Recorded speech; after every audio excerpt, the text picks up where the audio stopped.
ஆகவே சொல்கிறேன், தடைகளை கண்டு சோர்ந்து போகாதீர்கள், தாமதங்களை கண்டு சோர்ந்து போகாதீர்கள்.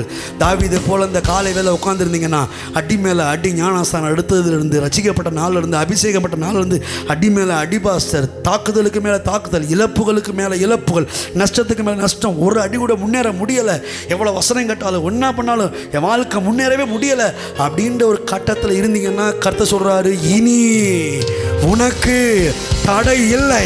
ஏன் தெரியுமா? தடைகளை நீக்கி போடுகிறவர், தடைகளை தண்ணீர்களைப் போல உடைந்தோட செய்கிற ஏல்பிராசிம் உங்களுக்கு முன்னே போகிறார். அவருக்கு முன்னாடி இனி எதுவும் தடை பண்ண முடியாது.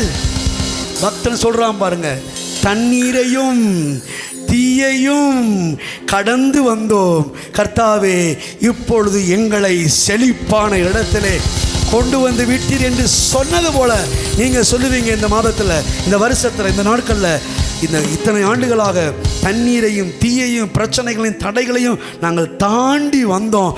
இப்பொழுது இந்த மாதத்தில் கர்த்தர் எங்களை செழிப்பான இடத்துல, சந்தோஷமான இடத்துல, மகிழ்ச்சியான இடத்துல, நிம்மதியான இடத்துல, ஆரோக்கியமான இடத்துல, உயர்ந்த இடத்துல எங்களை கொண்டு வந்து விட்டுருக்கிறார். ஏன் தெரியுமா? அவர் பேர் ஏல்பிராசிம் என்று சொல்லி நீங்கள் அவர் நாமத்தை உயர்த்தும்படிக்கு கர்த்தர் உங்களை உயர்த்த வல்லவராக இருக்கிறார். எல்லாம் எழுப்பி நிற்கலாம்.